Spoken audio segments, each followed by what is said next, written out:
Damos la bienvenida al economista Pablo Dávalos, analista del Foro de Economía Alternativa y Heterodoxa. Economista Dávalos, las cosas se han dado en Ecuador con respecto a la reforma tributaria. La pregunta es, ¿cómo? Aparentemente con el favor de solamente 25 asambleístas en la segunda función del Estado, el presidente Lasso logró un acuerdo político. En su criterio, ¿cómo se dieron las cosas? Bueno, muchísimas gracias por la invitación. Un saludo muy cordial a ti y a todas las personas que comparten este espacio. Yo pienso que hay una gran sorpresa a nivel nacional por el comportamiento de este movimiento llamado UNES con respecto a la votación para negar y archivar el proyecto de ley de crecimiento económico. Todo el mundo habría esperado que UNES se sume a la votación que pedía negar y archivar este proyecto de ley para evitar que sea publicado por el Ministerio de la Ley.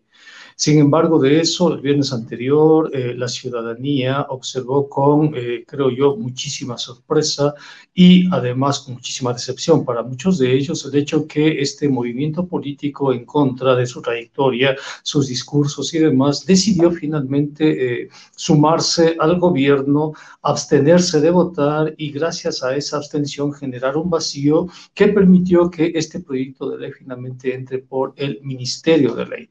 Pero no es solamente el proyecto de ley, en realidad es todo el programa de ajuste del Fondo Monetario Internacional lo que estaba en juego, es también la posibilidad de la recomposición política del gobierno de Guillermo Lasso, que estaba en un contexto de mucha debilidad y un margen de maniobra muy reducido, pero gracias a esta coyuntura el gobierno sale fortalecido, el programa de ajuste con el Fondo Monetario Internacional sigue viento en popa, diría yo. Ahora vienen las siguientes etapas del programa de ajuste. El gobierno puede llevar adelante su intención de reducir el gasto público, puede sin ningún problema alguno en la Asamblea llevar adelante su proforma presupuestaria que reduce de manera drástica todo lo que es el gasto social. Es decir, es un nuevo escenario.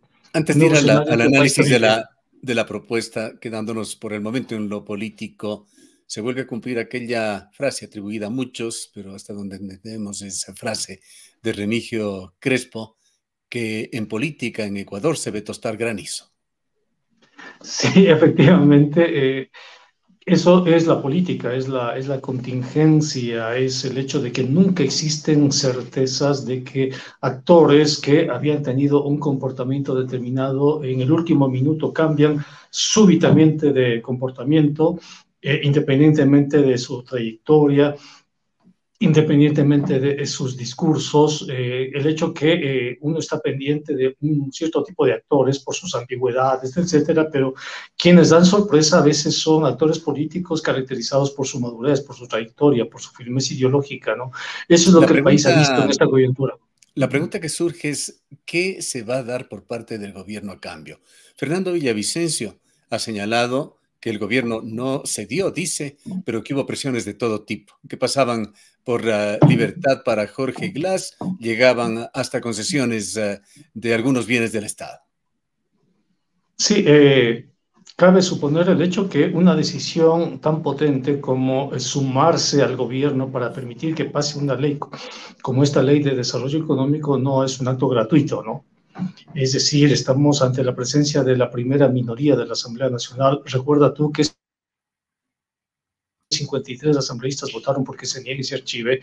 Si estos asambleístas de UNES hubiesen votado porque se niegue y se archive, habríamos tenido 99 asambleístas y con esta liquidado el gobierno. Pero no, estos 46 asambleístas decidieron sorpresivamente no dar paso a la negación y archivo de esta ley, ¿no? Con el costo político que eso significa. Entonces, claro, cabe suponer una factura muy alta, ¿no? Porque ellos dicen que no tienen ningún tipo de negociación con el gobierno.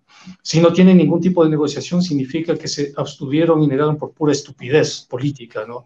Pero es difícil que un partido que tiene una trayectoria tan importante, que ha estado en el poder, tenga visos de ingenuidad o de estupidez. O sea, yo creo que lo de Fernando Villavicencio es muy plausible, que entraron a negociar y en ese proceso de negociación, claro, definieron cosas que para ellos son muy importantes y por eso se explica esa votación, pues, ¿no?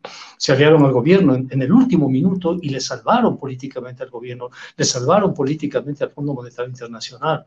Eso para mí es Yendo, un suicidio político, ¿no? yendo ahora sí al contenido y a las consecuencias que traerá esta modificación a la ley tributaria. Hoy hemos conversado con algunos analistas económicos, señalan que si bien el proyecto pudo ser mejorado, no es del todo malo. Señalan que va con los lineamientos de la CEPAL, tampoco niegan que esté en el marco de los acuerdos con el Fondo Monetario Internacional. Pero el tema ¿es esto favorable o no para las mayorías ecuatorianas? Bueno, creo que para responder eso habría que irnos al texto de la ley. ¿Y qué tenemos en el texto de la ley? Tenemos en la primera parte contribuciones temporales a familias y a empresas, familias que ganan o tienen un patrimonio de más de $1 millón y empresas que tienen un patrimonio de más de $5 millones. Esa es la primera parte de la ley. Pero la segunda parte de la ley, en esta primera sección, que está orientada a la recaudación fiscal, se alteran los criterios para el pago de impuestos, sobre todo de la clase media. Mientras que antes de la ley el porcentaje por deducción de gastos personales alcanzaba cerca de $14.500, con esta nueva ley el porcentaje de deducción de gastos temporales baja a $5.000. Esto significa que se amplía el universo de recaudación. Y al Pero ampliarse el hay, universo de en ese recaudación, punto, claro, economista Dávalos, ¿hay efectivamente una clase media tan estrecha en Ecuador? Pues las estimaciones dan cuenta de que un 3,5% de los ecuatorianos pagarán más. No creo que sea así, porque eso significaría que el mercado interno ecuatoriano estaría restringido al 3,5% y que el 96% de la población no es clase media, es decir, son pobres, ¿no? Considerando que 0,1% son personas con posibilidades, con recursos, ¿no? No creo que seamos un país del 96% de pobres, porque los datos no dicen eso. Los datos dicen que la pobreza ha crecido del 27 al 35%, ¿no? La extrema pobreza ha crecido del 8 al 17%. Si esto es así, si los datos del INE que de pobreza y extrema pobreza son reales, y no tenemos por qué dudar de los datos del INE, significa que la clase media en el país corresponde al menos al 60%, ¿no? Es decir, si tenemos 35% de pobreza, 60% de clase media y 5% de clases altas, de elites, ¿no? Esa sería la distribución, si tú quieres, sociodemográfica de la población. Entonces, no es el 3,4%. La clase media no es el 3%, porque eso significaría que seríamos uno de los países más pobres del mundo, más pobres incluso que los países africanos. Y no somos un país más pobre del mundo. De hecho, nuestro PIB per cápita está en la media de América Latina. Tenemos un PIB per cápita de alrededor de 5.000, $6.000, ¿no? Que triplica el PIB per cápita de Haití, por ejemplo, ¿no? Estamos a nivel medio, tenemos uno de los salarios más altos de América Latina, somos el segundo o tercer salario más alto de toda América Latina. Ahora, En consecuencia, no creo. el hecho de estar, economista Dávalos, en la línea de la CEPAL, que no sé si usted concuerda con esto, y también del Fondo Monetario Internacional, no trae ciertos beneficios al país que se evidenciaron ya el día de ayer, cuando el riesgo país bajó de los 880 puntos a 849 entre el viernes y el lunes, y los mercados internacionales dieron signos de una reacción positiva. Entre otras cosas, los bonos ecuatorianos mejoraron su precio. Esa es una excelente noticia para las personas que tienen bonos, pero no para el pueblo ecuatoriano. Es decir, ¿quién tiene bonos? Tienen los especuladores financieros. Los especuladores financieros compraron a un precio determinado y que sube el precio de los bonos significa que sube su inversión, ¿no? Pero no sube Entonces, también ellos lo la pueden. confianza en el país y puede No, significar no tiene nada que ver, no crédito, tiene nada que ver, crédito que no tiene seguiremos nada que ver. necesitando más barato. No, no tiene absolutamente nada que ver. Los créditos que provienen de la banca multilateral, que sé yo, Banco Mundial, BID, CAF, incluso el mismo Fondo Monetario, no tienen nada que ver con el riesgo país, nada que ver. Los únicos que tienen que ver es cuando el país emite en los mercados internacionales bonos soberanos. Pero el país este rato no puede emitir bonos. Economista Dávalos, dejando por un momento de lado la conflictividad social, que le entendemos perfectamente lo que usted sugiere, de alguna manera con el presupuesto, con estas reformas tributarias, con lo laboral que puede venir con el marco empresarial, ¿se está mejorando la estabilidad del país? Bueno, yo pienso que ahí tenemos datos concretos y evidentes que pueden responder a este tipo de inquietudes. Y tenemos además un contexto internacional y varios países del mundo que están tratando de ayudar a sus poblaciones y a sus economías en el contexto de la pandemia, que todavía no se ha cerrado el capítulo de la pandemia.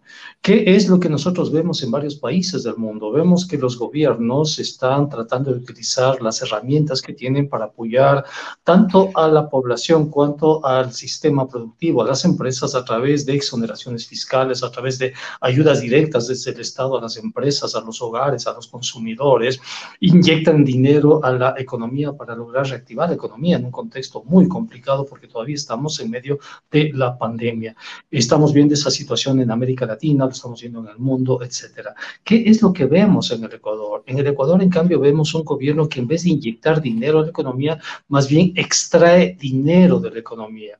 Les resta capacidad adquisitiva, por ejemplo, a la clase media. Al restar la capacidad adquisitiva a la clase media, los primeros que sienten eso van a ser los empresarios, cuyas ventas ya no van a tener el volumen que ellos esperaban porque no tienen en este momento los consumidores los recursos para eso. Vemos una menor inversión por el lado del sector público, la menor inversión en décadas, diría yo. Nunca antes hemos tenido un nivel de inversión tan bajo, ni siquiera en las peores épocas. La inversión ha caído a niveles tan ínfimos, diría yo. Y los datos ya empiezan a presentarnos eso. Lo que están hablando en América Latina, los datos son de rebote, es decir, hemos caído a un nivel en Ecuador 9% y sobre esa caída rebotamos, ¿no? 5%, 8% y demás. El país que menos rebota en América Latina es Ecuador. Gracias. Y con estas leyes va a ser menor todavía. Gracias, economista Dávalos, por habernos acompañado. Gracias por la invitación. Hasta pronto. El economista Pablo Dávalos es analista del Foro de Economía Alternativa y Heterodoxa.